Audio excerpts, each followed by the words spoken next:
साल 2024 लोकसभा चुनाव से पहले आज की तारीख भारतीय राजनीति में बहुत महत्वपूर्ण है।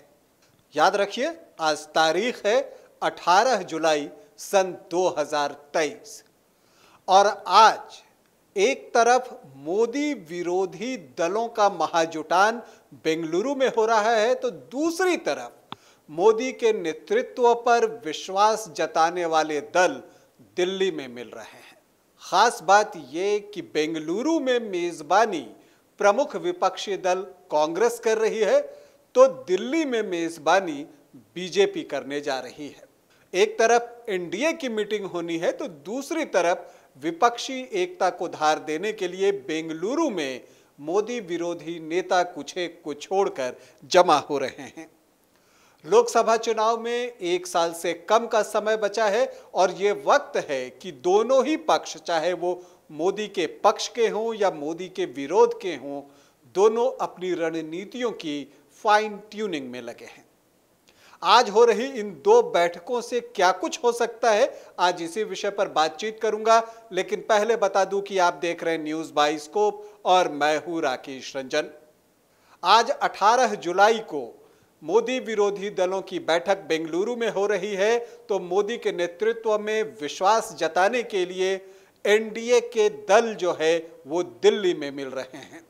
अब अगर हम बात करें कि दोनों ही दलों की बैठक एक ही दिन होने का अर्थ क्या है या इसका मतलब क्या है, तो कहना पड़ेगा कि यहाँ पर एनडीए जो है बीजेपी के नेतृत्व में, मोदी के नेतृत्व में फ्रंट फुट पर खेलना चाहती है।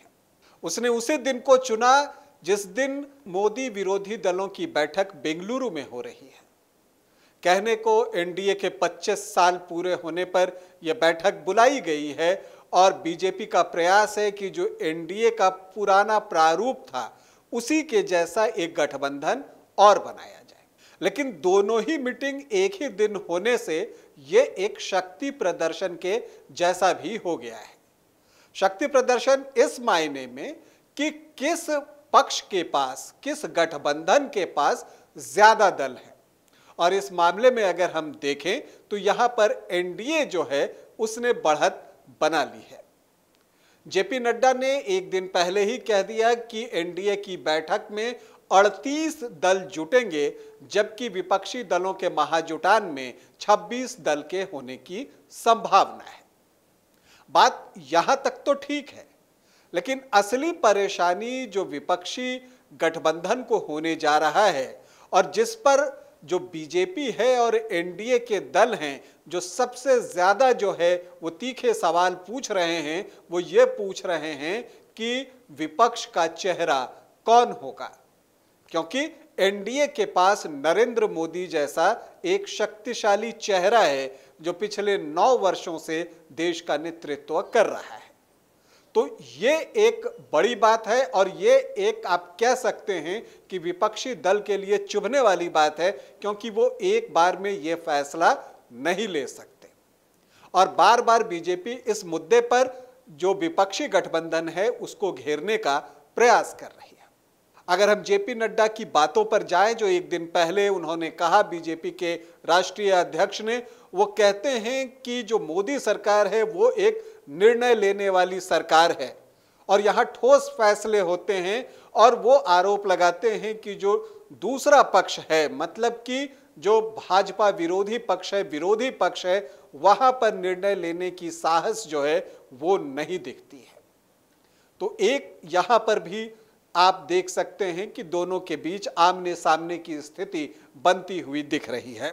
जब जेपी नड्डा बात करते हैं तो वो ये भी बात करते हैं कि जो नरेंद्र मोदी के नेतृत्व में जो एनडीए की सरकार है उसने जो है 9 साल तक देश को बहुत अच्छे ढंग से चलाया है, ऐसा उनका कहना है। और वो कहते हैं कि कोविड जैसे महामारी के वक्त भी जो मोदी सरकार का काम है वो प्रशंसनीय रहा है और इफेक्टिव हैंडलिंग रहा है। दूसरी तरफ अगर हम विरोधी खेमा को देखें और विरोधी पक्ष जुटेंगे, उनके सामने जो सबसे बड़ी चुनौती है, एक तो ये हो गई कि वो अपना चेहरा किसे बताएं, वो अभी इसे बता नहीं सकते। सीट शेयरिंग पर भी उन्हें खामोश रहना है, लेकिन मुझे लगता है कि सीट शेयरिंग पर तो फिलहाल एनडीए भी खामोश ही रहने वाला है। अब अगर हम विरोधी खेमा की बात करें तो वो किन बातों को आगे लेकर आ सकता है और वो क्या कहकर जो एनडीए है उस पर हमला बोल सकता है, नरेंद्र मोदी पर हमला बोल सकता है। वो ये कह सकता है कि जो सामने वाला पक्ष है, मतलब कि एनडीए का जो कुनबा है, उसमें जो है आप लोकतांत्रिक मूल्यों की कमी है, और ये बात पिछले काफी समय से कही जा रही है। वो ये कह सकता है कि वहां एक ही व्यक्ति फैसला लेता है। इन चीजों की बातें जो है विपक्षी खेमा कर सकता है, लेकिन सवाल फिर एक बार वही उठकर आएगा जो एनडीए की तरफ से उठाया जाएगा कि देश को एक ऐसी सरकार चाहिए, एक ऐसा नेतृत्व चाहिए जो कड़े फैसले ले सके और इफेक्टिव फैसले ले सके। तो इस तरह से हम देखें तो एक तरफ एनडीए है, सामने पीडीए है, मतलब विपक्षी दलों का गठबंधन है। दोनों बिल्कुल आमने सामने हैं। एक ही तारीख को दोनों ने अपनी खास मीटिंग रखी है और जोर आजमाइश हो रही है दोनों ही तरफ से, दोनों ही शक्ति प्रदर्शन कर रहे हैं। अगर हम बात करें तो एनडीए जो है वो विपक्ष पर यह भी आरोप लगाता है, और ये जो विपक्षी एकता की मुहिम है उस पर यह कहकर आरोप लगाता है कि चूंकि सभी पर जो है वो सेल्फिश आप कह सकते हैं कि सबकी एक भावना है, सभी अपने आप को बचाने के लिए एकजुट हो रहे हैं। तो ये भी एक बड़ा सवाल जो है ये एनडीए की तरफ से खड़ा किया जाता है विपक्षी गठबंधन को लेकर, और इसका जवाब जो है विपक्षी गठबंधन सिर्फ यही देता आया है कि ये जो कार्रवाई है वो जो है वो प्रतिशोध की भावना के तहत किया गया है और उन्हें फंसाने का काम किया जा रहा है। तो ये स्थिति है, दोनों ही पक्ष आमने सामने है। तो आप कह सकते हैं कि जो आज का दिन है वो बहुत रोचक होने की उम्मीद है। देखना है कि और क्या क्या चीजें बाहर निकल कर आती हैं, स्ट्रैटेजीज कैसे बनती हैं, क्या रणनीतियां बनाई जाती हैं और उसको कैसे अमली जामा पहनाया जाता है। तो आप कह सकते हैं कि लोकसभा चुनाव के लिए सही मायने में अगर हम कहें तो आज जो है रणभेरी बज चुकी है, शंखनाद हो चुका है।